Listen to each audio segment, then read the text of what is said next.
My cousin took my fiancée on my aunt's command, thinking I'd stay silent, but my next move shattered their smug celebration and turned it into chaos. I am 28, and I was engaged to this guy named Jake. He is 27. We had been together for about 4 years, and last year we got engaged. It was supposed to be a small, intimate thing with close family and friends. But well, it ended up being something a whole lot bigger than I ever expected, just not in a good way. To set the scene a bit, I have got this Aunt Carla who is 52 and always in my business. I never really cared for her much growing up. She is one of those people who compares everyone to her daughter Megan. Megan is 24. And yeah, she is pretty, but seriously, there is not much else going on up there, if you get what I mean. Megan is like one of those people you wonder how they even make it through a day without forgetting how to breathe. But whatever. I have always been the smart one in the family, and Megan has been the pretty one. Carla never missed a chance to remind me of that. So Jake and I had been planning our wedding for this October. I was super excited because we were going to make it perfect, you know. Just before that, though, I got accepted to this summer program in the United Kingdom for work. Jake was totally cool with it, or at least I thought he was. Everything was fine when I left in June. We were talking every day, texting and all of that. But after like 2 weeks, things just started to feel off. I would text him, and his replies would take longer and longer. When we did talk, it was like he was distracted or just not interested. I asked him what was up, and he kept saying stuff like, "Oh, I am just stressed about work," or "It is nothing. I am fine." Typical guy, right? Always pretending like nothing is wrong when everything is clearly wrong. I figured maybe it was the distance or something, but we were not new to long distance. We had done it before without a problem, so I brushed it off. I was like, "We will work it out when I get back." Well, turns out there was not anything to work out when I got back because Jake decided to take the coward's way out and just disappear. A week before my program was supposed to end, he ghosted me straight up. No more texts, no more calls, just radio silence. I remember thinking there is no way this guy just bailed on me, right? Like, we are literally engaged. I felt so dumb for even wanting to fix things because it was like he did not care anymore. Still, I tried to hold on to the idea that maybe something else was going on, like maybe he was going through something and he would reach out eventually. But no, nothing. I did not hear from him at all. Then, about 1 month later, after I had been back home for a bit, there's a knock at my door. And who is it, freaking Carla? She has got this smirk on her face that I should have known meant bad news. Now let me just say, Carla is not the type to just drop by for a visit. If she is coming to your house, there is a reason, and it is usually not a good one. So I opened the door, and she hands me this fancy little envelope. "What is this?" I asked already, feeling like my stomach was doing flips.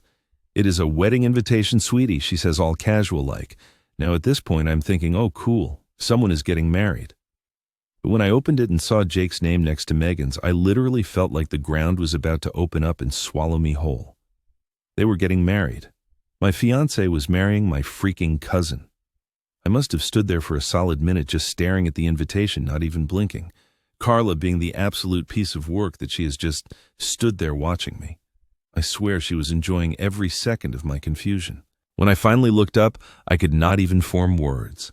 Like, how do you even respond to something like that? Before I could say anything, Carla goes, "I know this must be hard for you, but sweetie, what can we do? People fall in and out of love all the time." She actually said that, like, it was no big deal that my fiancé had dumped me while I was away to marry her daughter. Her reasoning, "Oh, Jake and Megan just connected. You know, after work he would take her for coffee and, well, you cannot fight love, right?" At this point, I'm just staring at her, my head is spinning. The woman is practically gloating and I'm over here about to throw up. Then she hits me with, "Do not blame Megan though. You know how beautiful she is."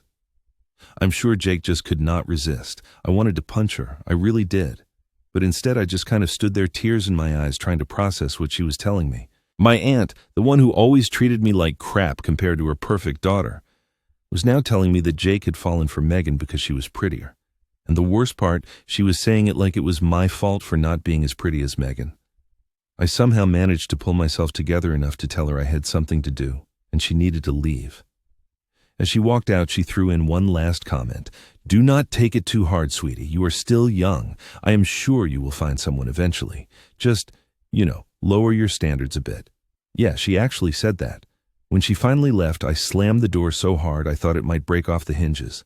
I did not know whether to scream, cry, or just sit there in silence. I ended up doing a mix of all three. I could not believe the nerve of her, and I could not believe that Jake would do something like this. The guy who I was going to marry, who I thought loved me, had been seeing my cousin behind my back, and now they were getting married. It was like a nightmare that I could not wake up from. Over the next few days, the whole thing just kind of settled in. I kept replaying all these little moments in my head, wondering if there were signs I missed, if I could have done something differently. But honestly, looking back, Jake was just a coward. Instead of telling me straight up that he did not want to be with me, he ghosted me and ran off with my cousin. The worst part, everyone knew. My whole family knew, and no one told me. They all just played along with Carla's little game, pretending like nothing was happening while they planned a wedding behind my back. It was humiliating. I felt like the biggest fool in the world. But I was not going to stay down forever. No, I had plans, big plans. And if Jake thought he was going to walk away from this without facing any consequences, he had another thing coming. So after my Aunt Carla dropped that little wedding bombshell on me, I was left standing there totally wrecked. But you know what? I was not going to let them just walk away from this without feeling some consequences. Sure, I was hurt, but that pain started turning into something else pretty quick. Anger. And with anger comes motivation. I decided that I was not going to be the one sitting around feeling sorry for myself while they lived it up like nothing happened. Jake and I had shared a lot of stuff. One of the biggest things was a trust fund we had started together. We were not super rich or anything, but we both saved up for years with plans to use it to start our own business once we were married. It was mostly my idea, to be honest, because Jake never really had a head for finances. That should have been a red flag, right? But hindsight is 20/20. Anyway, I was the one managing the whole thing. I put in most of the money because Jake was saving up for his dream of being a writer. Spoiler, he sucked at writing. So after Carla's lovely visit, I logged into the trust fund account, and there it was. All our savings just sitting there, waiting. Now I could have done the nice thing and left Jake's share untouched, but after what he did, no, I was not feeling very charitable. I transferred every last penny into my own account. He had contributed maybe 20%, but honestly, after everything I had spent on him during our relationship supporting his writing career, paying for his stuff when he was not working, I figured this was more than fair.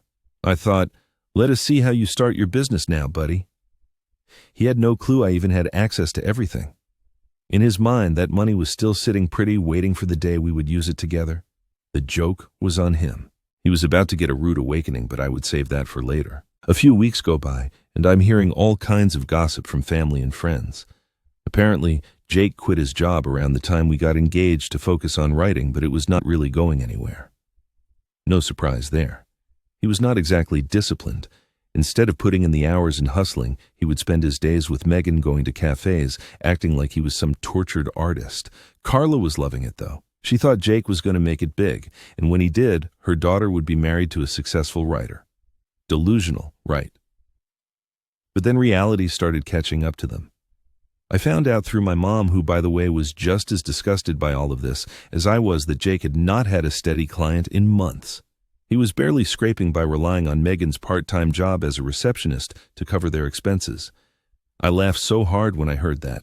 Here is Carla, who thought she was marrying her daughter off to this rich, successful guy, and now they were struggling to pay rent. At this point, I still had not heard from Jake, and I was perfectly fine with that. Let him live in his little fantasy world for as long as he could. But of course, you cannot avoid reality forever. One day I was at my mom's house just catching up on things, and there is a knock at the door. You can probably guess who it was. Jake, standing there with this pathetic look on his face like a lost puppy. My mom looked at me like, "Do you want me to get rid of him?" But I shook my head. I was ready for this. Jake came in all awkward, trying to make small talk like we were still on good terms or something. I just sat there letting him squirm. Finally, he got to the point. I need to talk to you about the trust fund," he said. I did not say anything at first, just raised an eyebrow. He continued, "I know things ended badly, but we had that money saved up, for the business." He was stumbling over his words, clearly nervous. "I need my half of it now. Let me tell you, it took everything in me not to burst out laughing right then and there." I just calmly said, "What money?" Jake looked confused. "The trust fund, the one we were saving up together." "Oh, that," I said, pretending like I just remembered. Yeah, I liquidated it. His face turned white. You what? I took all the money out, I said, keeping my tone as nonchalant as possible. It is gone. He went from shock to anger in about 2 seconds. How could you do that? That was our money. We were going to start a business with that. I shrugged. There is no we anymore. Remember, you are married to Megan now, and technically, most of that money was mine anyway.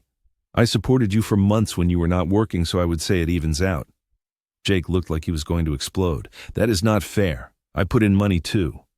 Yeah, and I spent a lot of my own money keeping you afloat, I shot back. So unless you want to take this to court and try to explain how you used my debit card to cover your bills when you were not working, I would suggest you drop it. He looked at me, mouth open, completely speechless. I could see the gears turning in his head as he realized he had no leg to stand on. If he pushed this any further, he would end up owing me more than he already did. Fine, he muttered, clearly defeated. I will drop it. He got up to leave, but not before giving me one last pleading look. I'm in a bad spot, you know. I do not have a job, and Megan is barely making enough for both of us. I thought maybe we could talk. I almost felt bad for him, But then I remembered how he had ghosted me, married my cousin behind my back, and expected me to just roll over and take it. So I just smiled and said, "Good luck with that." He left, and I felt this huge weight lift off my shoulders. For the first time in weeks, I actually felt like I was getting control of my life back. So after Jake came by and realized he was not getting a dime from me, I thought maybe he would slink off and try to get his life together. Face the consequences of his choices like an adult. But of course, that would have been too easy, right? Things were just about to get messier because apparently Jake was not the only one with his eyes on the trust fund. A few days after the Jake situation, I am chilling at my mom's place again, thinking I could actually have some peace. Wrong. There is another knock at the door. This time it is Carla. And honestly, I should have expected this.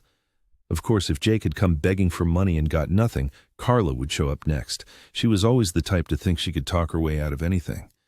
And I guess she thought she would just show up and charm her way into getting some of that money back for her precious daughter. I open the door, and Carla immediately goes into this fake smile mode. "Hi, sweetie. We were just in the neighborhood and thought we would stop by."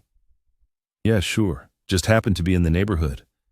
Megan is standing behind her, looking like she is about to burst into tears, which honestly was probably all part of the plan to make me feel guilty.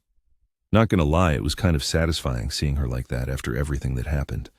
But I was not about to give them the satisfaction of acting like I cared. Carla goes, "Can we come in for a quick chat?" Before I can even say anything, she is already walking into the living room like she owns the place. Megan trails behind, looking like a sad little puppy.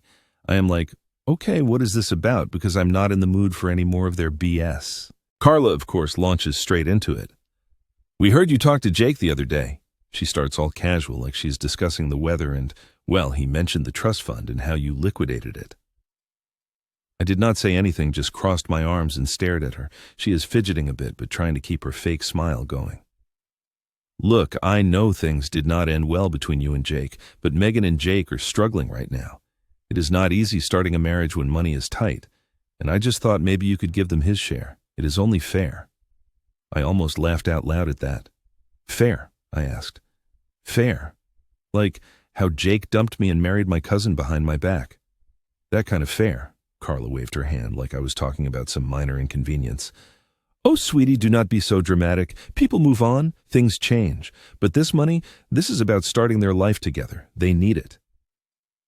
And there it was, the real reason for her visit. It was not about me or any kind of closure. Carla was just here to beg for money as usual. I glanced at Megan, who was still trying to look sad, but I could tell she was just as desperate as Carla. I sighed, trying to keep calm. "Look, Carla," I said, "I am not giving them any money. Jake does not deserve a thing from me, and frankly, neither does Megan. They made their bed. Now they can lie in it." That is when Megan finally spoke up. Her voice was shaky, like she was about to cry for real this time. "Please, it is not like we are asking for much. We are going to get evicted if we do not pay rent soon. I did not know things would get this bad." I raised an eyebrow. "So let me get this straight. You are telling me you had no idea that Jake was not making any money when you two got married?" Megan hesitated for a second, then shook her head. He told me he was working on some writing projects. I thought it would pay off, but it is not. I thought things would be different. I rolled my eyes. Yeah, well, guess what? Things are not different. Jake is a bum, and now you are stuck with him. That is your problem, not mine. Carla looked like she was getting desperate now. She stepped closer, dropping the fake friendly act. You know, you have always been so smart. I've always admired that about you. You are doing so well for yourself, and we are just asking for a little help. You do not need the money like they do. This woman, I swear, I could feel my blood boiling at that point. Carla, I do not need you to compliment me to try and manipulate me. You have never given a damn about me until now when you want something. You have always treated me like I'm less than Megan because she is prettier or whatever, and now you want me to bail her out. Are you kidding me? She opened her mouth to protest, but I was not done. And besides, you knew exactly what was going on. You were all for Jake and Megan getting married. You thought you hit the jackpot because you thought Jake was going to be some big-shot writer. Well, guess what? He is not, and that is not my problem. Carla was silent for a moment, probably realizing there was no getting through to me. Megan, on the other hand, finally broke down. She started crying, full-on sobbing, and I will admit for a split second I felt bad, but only for a split second. Then I remembered everything she had done, and that pity went right out the window. Please, Megan sobbed. We do not have anywhere else to go. I do not know what to do. I stared at her, feeling nothing but cold indifference. Figure it out. You made your choice. Now live with it. Carla tried one last time. At least give them enough to cover the rent for a couple of months. They just need time to get back on their feet. No, I said, shaking my head. I am done with all of you. You wanted a Jake for Megan. You got him. You deal with the consequences. At that point, I had had enough. I walked over to the front door and opened it. You can see yourselves out. Carla looked furious, but she did not say anything. She grabbed Megan by the arm, and they both stormed out, Megan still sobbing. As they left, Carla threw one last parting shot over her shoulder. You will regret this. I just shrugged. Maybe, but I doubt it. When they were gone, I stood there for a moment, just letting it all sink in. It felt good, like I had finally closed the door on that chapter of my life. They were out of my life, and I was not about to let them back in. Later that night, I talked to my mom about everything that had happened.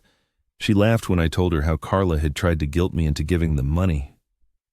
You did the right thing, she said. They do not deserve anything from you. And she was right. I did not owe them a damn thing. All right. So after Carla and Megan's failed attempt to guilt-trip me into giving them money, I thought maybe I could finally get some peace. But no, life was not done throwing more nonsense my way. If there is one thing I learned through all of this, it is that people like Carla and Jake do not just disappear quietly. They always find a way to stir up more drama, even when they are in the wrong. A couple of weeks go by, and I am living my life feeling pretty good about how I handled things. I had not heard anything from Jake, Carla, or Megan, which was perfect. Then one afternoon, my mom calls me and says, "You are not going to believe this." Now, when your mom starts a conversation like that, you know something wild is about to go down. So she tells me that Carla and Megan have been kicked out of my grandparents' house. Yeah, you heard that right. Apparently, after Carla's little visit to me, she went crying to my grandparents, begging them for help. Megan was in full drama queen mode, acting like her life was falling apart, which, to be fair, it kind of was, but my grandparents were not having it. They have been dealing with Carla's freeloading for years. She had been living with them, mooching off their pension and not doing much to contribute around the house. I guess the straw that broke the camel's back was when they found out that Jake and Megan had not been paying rent for months and were facing eviction. My grandparents were furious. They had always believed Carla's story that Jake was this successful writer who would take care of Megan, and now they were seeing that the whole thing was a lie. They finally had enough and told Carla that if she could not figure out how to support herself, she and Megan had to go. So Carla and Megan got booted out. No more free ride at the grandparents' house. They had to go find their own place. And guess what? They ended up in this tiny rundown apartment in some sketchy neighborhood. Talk about karma hitting hard. My mom was practically laughing as she told me the whole story. And honestly, I could not help but laugh too. This is what they deserved. Right after all the crap they pulled, it was kind of satisfying to see them finally face the consequences of their actions. But the best part, Jake had no idea this was happening. Apparently, Carla and Megan had not told him they had been kicked out, and he was still under the impression that they were living comfortably at my grandparents' house. I'm not sure what their plan was, but clearly they were not being honest with each other. Anyway, a few days after my mom's call, I get an email from Jake. Now, this was surprising because after our last conversation, I thought he was done trying to reach out to me, but no, there he was popping back up in my inbox. The email started off like the others, him apologizing for how things ended, saying he messed up, blah, blah, blah. Honestly, I did not care about his apologies at this point, but then he started talking about how hard things were for him now. Jake mentioned that he was struggling to find work because apparently his writing career was not panning out. Big shocker there, right? He had been trying to land new clients, but no one was interested in hiring him. He even said he was thinking about going back to his old job, which made me laugh, because that was the same job he quit to pursue his passion. Funny how things come full circle. But here's the thing. Jake asked me for advice. Yes, you read that right. The guy who dumped me for my cousin was now asking me for career advice. I had to read the email twice to make sure I was not imagining it. He actually wanted my help figuring out what to do next, because according to him, I was always the one who knew how to handle things. I could not believe the nerve of this guy. I mean, after everything he did, he had the audacity to come to me for help. I did not respond right away because honestly, I did not know how to. Part of me wanted to just ignore him. But another part of me thought maybe this was my chance to show him how much he screwed up. So after thinking it over for a bit, I replied. I kept it short and to the point. I told him that it was not my job to fix his problems and that he needed to figure it out on his own. I also reminded him that I was not the one who threw away our relationship. He was. I said something like, "You made your choice, Jake, and now you have to live with it." I did not bother to offer any advice because frankly he did not deserve it. He did not reply, and I figured that was the end of it. But no, there was more. A week later, I get another email, this time from Megan. She was freaking out because they were officially getting evicted and they had nowhere to go. She asked if I could please reconsider and give them some of Jake's share of the trust fund so they could get back on their feet. She said they had been struggling ever since they got married and did not know how they were going to make it without some financial help. Now, I could have been nice. I could have felt sorry for her and handed over some cash to help them out. But after everything they did know, I was not feeling generous. So I replied with a simple, "Sorry to hear that, but this is not my problem. Good luck." I hit send and did not give it another thought. If they were hoping for a bailout from me, they were going to be disappointed. After that, I heard through the family grapevine that Carla and Megan were scrambling to find somewhere to live. They tried asking my grandparents to take them back, but my grandparents were not having it. They had put their foot down, and honestly, I was proud of them for it. It was about time Carla faced some consequences for her freeloading ways. As for Jake, I heard he finally gave up on his writing dreams and went crawling back to his old job. He is probably miserable, but honestly, I do not care. He made his choices and now he is living with them. Me, I'm doing just fine. I moved on, got a new job, and even started dating again. Life is good, and I do not have to deal with their drama anymore. If there is one thing I have learned through all of this, it is that sometimes karma takes its sweet time, but it always shows up in the end. So after everything that went down with Jake, Carla, and Megan, I figured things would finally settle down. But of course, that is not how life works when you have got people like them in your orbit. I thought they would finally get the message right. Like, stop bothering me, deal with your own problems and let me live my life. But no, there was still one last bit of drama waiting to unfold. And honestly, this one took me by surprise. A few months after all the eviction drama, I was pretty much back to normal. I had gotten back into my work, started hanging out with my friends more, and I was dating again, which felt like a nice change of pace. It felt like I was finally moving on from all the nonsense. But then, out of nowhere, I get a call from my Uncle Carla's brother. Now, my uncle and I had always been cool. He was not really involved in the whole Carla and Megan situation, but he knew about it. He is one of those guys who stays out of family drama but will call you if something major is going down. So when I saw his name pop up on my phone, I knew something was up. I answered and he immediately goes, "You are not going to believe what Carla did." Here we go again. Apparently, Carla had been spreading all kinds of lies about me to the rest of the family. She'd been telling people that I was the reason Jake and Megan were struggling. According to her, I had stolen Jake's share of the trust fund, and that is why they could not pay rent or make ends meet. She was going around saying that I was this greedy, selfish person who did not care about family and that I was ruining Megan's future. Can you believe the nerve? I was furious, like I had put up with a lot of crap from Carla over the years. But this was too much. I was not going to let her drag my name through the mud because she did not want to admit that her daughter married a bum. My uncle told me that most of the family did not believe her, but some people were starting to wonder if there was any truth to her story. That is when I knew I had to put an end to this once and for all. So I decided to confront her. I was not going to let her keep spreading lies about me behind my back. If she wanted to play the victim, fine. But she was not going to do it at my expense. I called her up and told her we needed to talk face to face. She tried to act all innocent on the phone like she did not know what I was talking about, but I was not falling for it. I told her to meet me at a coffee shop the next day, and to my surprise, she actually agreed. When I got there, Carla was already sitting at a table looking all smug, like she had won some kind of battle. But I was not there to play games. I sat down and got straight to the point. "Why are you telling people I stole Jake's money?" I asked, keeping my voice calm but firm. She blinked at me, pretending to be confused. "I do not know what you are talking about, dear. I have not said anything like that." "Yeah, right. Cut the crap, Carla," I said. "I know you have been telling people that I took Jake's share of the trust fund. I know you have been blaming me for all the problems Jake and Megan are having, and I am not going to let you keep spreading those lies." She sighed dramatically like she was the one being wronged. "I am just trying to look out for my daughter. She has been through so much, and you know that money could have helped them." I stared at her, not believing what I was hearing. "Your daughter, the one who married my fiancée behind my back, the one who lied to everyone about Jake being some successful writer. Yeah, she has really been through a lot, has not she?" Carla's face hardened. "You do not understand, do you? Megan is family. You should have helped her." At that point, I could not help but laugh. It was just so ridiculous.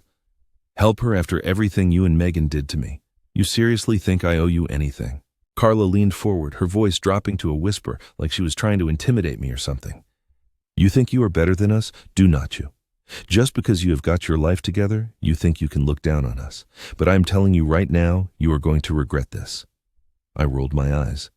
"I do not regret anything, Carla. You have spent years treating me like garbage, and now you are mad because I finally stood up for myself. You think you can just take whatever you want and walk all over people, but that is not how the world works." She did not say anything for a moment, just sat there glaring at me. I could see that she was starting to realize she was not going to win this one. Finally, she muttered, "You will regret it when you are all alone." That is when I knew this conversation was over. I stood up and grabbed my bag.